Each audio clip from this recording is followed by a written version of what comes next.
All right, so today we're starting with chapter 5, lesson 1. We're going to be talking about slope. So, what we're going to learn in this lesson is we're going to learn how to find the slope of a line, and we're going to learn about using rate of change to solve problems. So, the vocabulary to keep in mind is what is a slope and what is rate of change. So, why is slope important in architecture? So, the slope of a roof describes how steep it is. It is the number of units the roof rises for each unit of run. In this photo here, you can see that the roof rises 8 feet for every 12 feet it runs, right? So it goes up 8 feet, 12 over 12 feet, and that's the steepness, right? You can also see this way it goes over 12, up 8, and that is the steepness of the roof. So again, if we're looking at what a slope is the steepness, and it's a ratio of rise over run. So here, the rise is 8, the run is 12. So the slope would be 8 over 12, and you could simplify this to 2/3, right? Both 8 and 12 are divisible by 4. So 8 divided by 4 is 2, 12 divided by 4 is 3. So 2/3 would be a simplified slope of this roof. So how do you find a slope? Well, the slope of a line is a number determined by any 2 points on that line. The number describes how steep the line is. The greater the absolute value of the slope, the steeper the line. And slope can be positive or negative. Slope is the ratio of the change in the y coordinates, the rise, to the change in the x coordinates, the run, as you move from one point to another.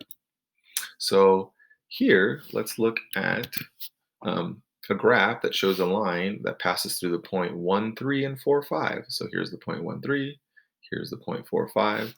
So if I were to want to find out what the slope between those 2 points are, I would count the rise and the run. How far does it rise and how far does it run, right? So here I would see that the rise would be the change in y coordinates. So this y coordinate is 3 and this y coordinate is 5, and you can clearly see that's a difference of 2, right? 5 minus 3 is 2. And the run would be, well, here's the x coordinate of 1 and 4. The difference between 4 and 1 would be 4 minus 1, which is 3. And so here you could see that the change in the y coordinates over the change in the x coordinates would be 2 over 3, 2/3. So therefore, the slope of this line would have a slope of 2 over 3, or 2/3. So here's a key concept that we want to kind of keep in mind. The slope of a line is the ratio of the rise to the run. Okay. So if I were to look at it in symbols, this would be what we would consider our slope formula, right? Slope is usually represented by the variable m, and then it's your change in y's. So y2 minus y1 over x2 minus x1. Okay. And so again, any 2 points on any line, regardless of what direction the line goes, you would find the change in the x and y coordinates of each point. Okay. So one thing to keep in mind, a little study tip here, is you might not have a lot of experience with this, but in x of 1, this 1 down here, the small 1, is called a subscript. It is read as x sub 1. So y sub 2 minus y sub 1, x sub 2 minus x sub 1. And those numbers there, those subscript numbers, just say that this is my y coordinate for my first point, this is my x coordinate for my first point, this is my y coordinate for my second point, this is my x coordinate for my second point. So here you can see that they're considering this the first point, and they're considering this the second point. And that's all those little subscripts mean. Is these are your first point, this is your second point. So let's look at an example. So it says find the slope of a line that passes through the points -1, 2 and the point 3, 4. So here you can see those points on a graph, right? So there's the line with those 2 points. And so we're going to calculate the slope. So we're going to let this be our first point, right? So we're going to call that x sub 1 and y sub 1 for this point. And 3, 4 will be our second point. So that's going to be our x sub 2 and y sub 2. So we're going to go ahead and use our slope formula, right? So slope, if you remember, is just the change in y's over the change in x's. So I can just take these x and y values and put them in the right spot, okay? So here I'm going to take the y value for my second point and put it here, and my y value for my first point and put it here, and subtract them from each other. Then I'm going to take my x value for my second point minus the x value for my first point. So I have 4 minus 2 over 3 minus negative 1. Okay, so 4 minus 2 would be 2.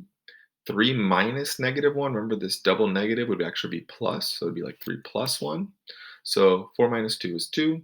3 plus 1 is 4. So I have 2 over 4, which again simplifies into 1/2. So therefore, this would have a slope of 1/2, right? And you can see it goes up 1 over 2, up 1 over 2. Or if you just counted the direct, it would go up 2 over 4. But again, up 2 over 4 and up 1 over 2 give you the same slope. They still give you the same steepness of line, right? These two fractions are equivalent and they give you the same slope. But we usually would simplify slopes as far as we can, so our final slope would be 1/2. Now, here's something that people kind of a point of confusion for people. It's a common misconception. It sometimes makes your calculations easier to choose the point on the left as x1, as your x1, x sub 1 and y sub 1, right, as your first point. However, either point can be chosen. So in this scenario, we chose this one to be our first point and this one to be our second point. But it would actually give us the exact same answer, even if we said that, even if we flipped the points. So let's go ahead and see if that actually is true. So let's look at the same problem, right? But instead, we're gonna go ahead and we're gonna flip them. So this is our original problem, right? Where we got 1/2. Let's look at it and let's flip these. So now we're gonna make this point our first point, and we're going to make this point our second point. So if you notice, it's the exact same problem, except I'm flipping the points, right? Instead of using this point first and this point second, I'm going to use 3, 4 as my first point and negative 1, 2 as my second point. And let's see how that works out. So again, I'm going to use my same slope formula, right? The change in y's over the change in x's, which is just my rise and run. So I'm going to go ahead and put in my y values and my x values, right? So I'm using this y value first, this y value second, this x value first, this x value second. So if you notice, it looks almost identical. I just flip the order, right? So instead of 4 minus 2, it's 2 minus 4. Instead of 3 minus negative 1, it's negative 1 minus 3. Now let's go ahead and do our math. Well, I know that 2 minus 4 is negative 2, and negative 1 minus 3 is negative 4. So I would get negative 2 over negative 4. But you know from your experience in math, a negative divided by a negative is actually a positive. So negative 2 over negative 4 is actually equal to just 2 over 4. And we all know that 2 over 4 would simplify to 1/2. So if you notice, the slope is 1/2, right? So either direction, it's going to work, right? It still gives you the exact same slope, okay? So just again, recognize that it doesn't matter which point you choose as your first point. Just make sure that you put things in the correct direction and you'll be fine. The only thing you don't want to do is you don't want to crisscross them. So you want to, if you're going to use you always want to put, the x and y value from that specific point first and match it with the x and y value of the second point second. Okay. So just something to keep in mind that common misconception is that you think you can't switch the points, but you can. It's going to give you the same exact slope. Just make sure you simplify it all the way. So what happens if they ask us to find something like this, right? Find the slope of the line that passes through negative 1, negative 2, and negative 4, 1. So in this scenario, let's just look at the point, right? What if we don't have a graph? Well, we can still find the slope even without the graph, right? We can just, again, identify which one you want to use as your first point and your second point, which we did here. We're going to say this is our first point, this is our second point. So this is our x sub 1, y sub 1. This is our x sub 2, y sub 2. And we're just going to go ahead and use our slope formula. So if you haven't done this yet, I would definitely write down this slope formula because you're going to be using it quite a bit. So then we input our x and y values and then do our math. 1 minus negative 2, that's like 1 plus 2, which is 3. Negative is like negative 4 plus 1, which is negative 3. So we have 3 over negative 3. Well, 3 divided by negative 3 is just simplified into negative 1, right? So then that would be our slope. Our slope is negative 1. And again, here this is what it would have looked like on a graph. There's our points. And again, it would be down 3 over 3 or down 1 over 1, down 1 over 1, down 1 over 1, right? Those are all equivalent to each other. What about this example? Find the slope of a line that passes through the point 1, 2 and negative 1, 2. So let's let this be our first point, right? Our x sub 1, y sub 1, and our x sub 2, y sub 2, right? So again, we're going to use our slope formula, right? We're going to input our x values and our y values. So I have 2 minus 2, negative 1 minus 1. Well, I know 2 minus 2 is actually 0, and negative 1 minus 1 is negative 2. So I have 0 over negative 2. And if you do 0 divided by negative 2, that's actually just simplifies to 0. So this has a slope of 0. So what does it mean to have a slope of 0? Well, a slope of 0 means that there is no steepness to it. So in your mind, if something has no steepness to it, what should that look like? That should look like a horizontal line. Notice how it's totally flat. There's no steepness. Nothing would roll on it because there's no slope to it. Okay, so there are examples where you get a slope of 0, which would be an example of a horizontal line. What about this? Find the slope of a line that passes through 1, negative 2, and 1, 3. So again, you just choose which point you want to make your first point, which one you want to make your second point. It doesn't matter.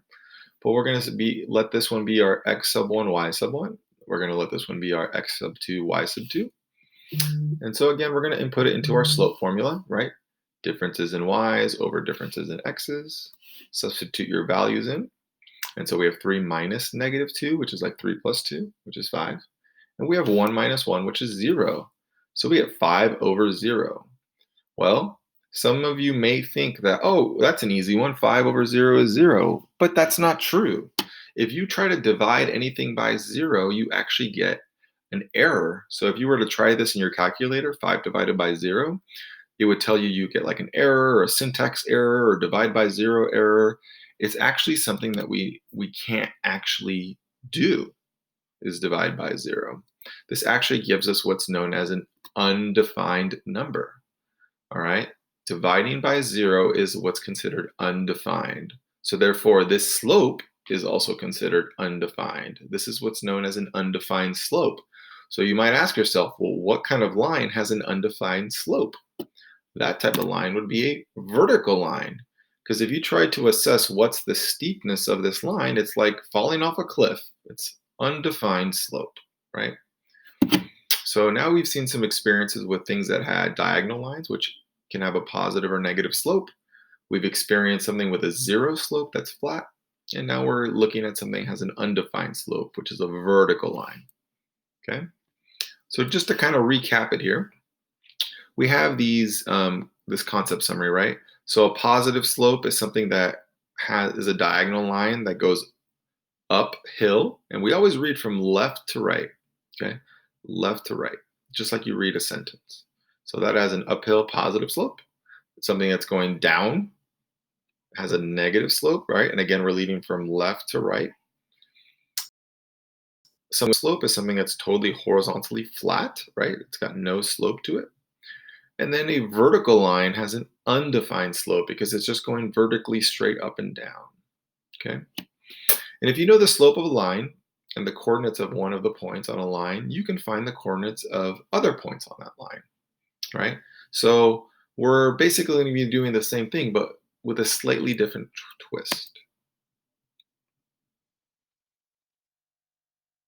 So let's look at an example.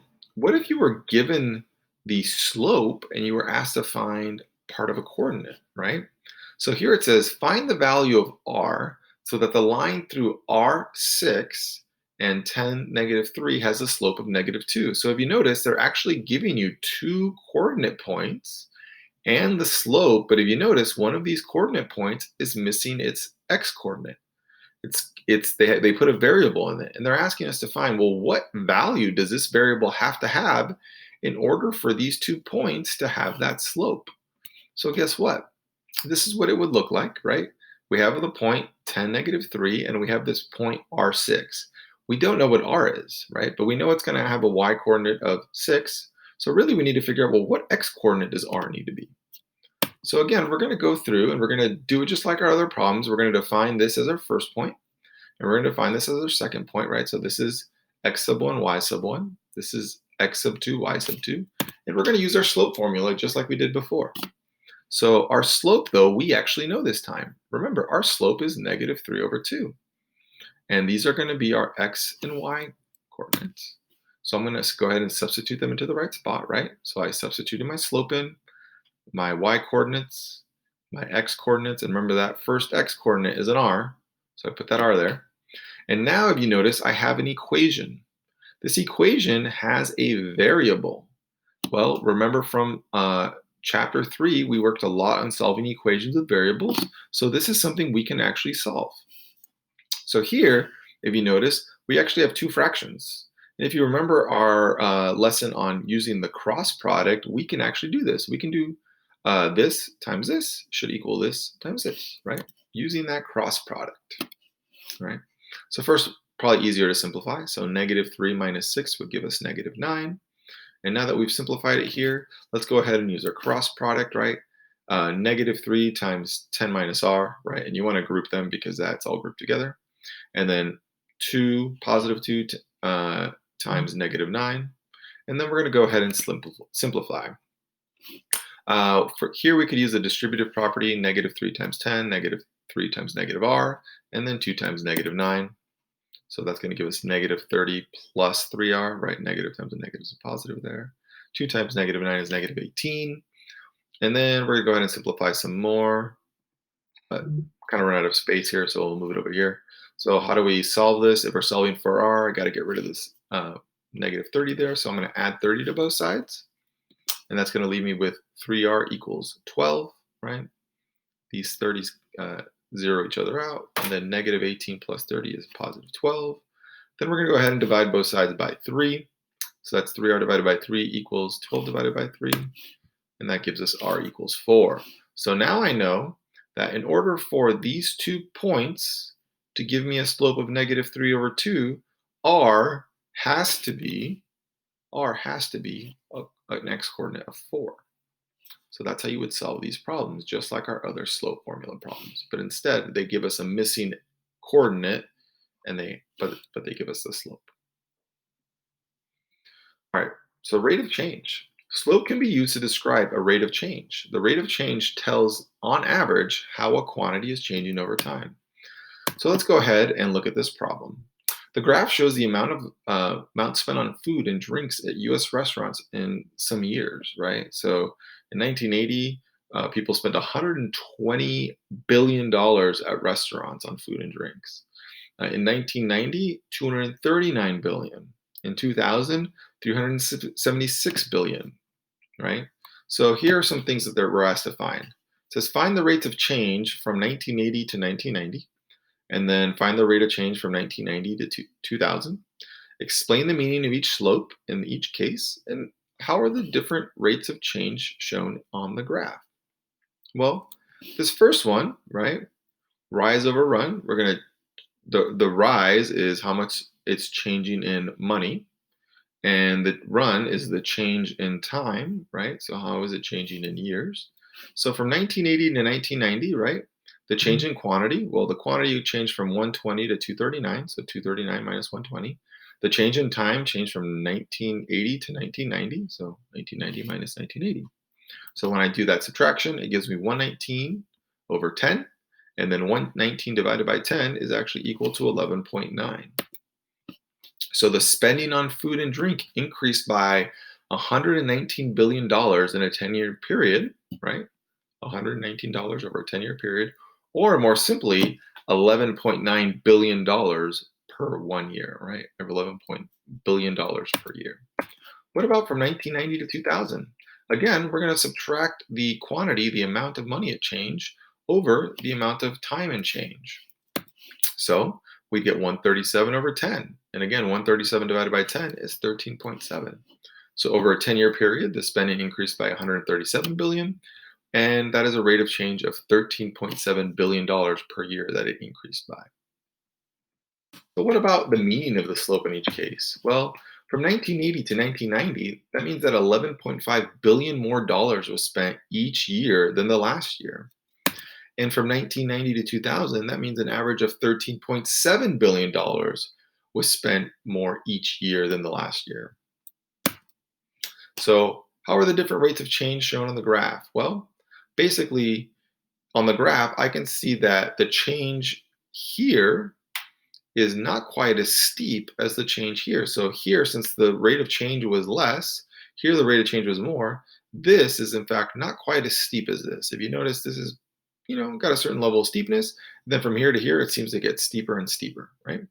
So it has a steeper slope because the number is bigger, right? All right. Thank you guys for watching. See you guys next time.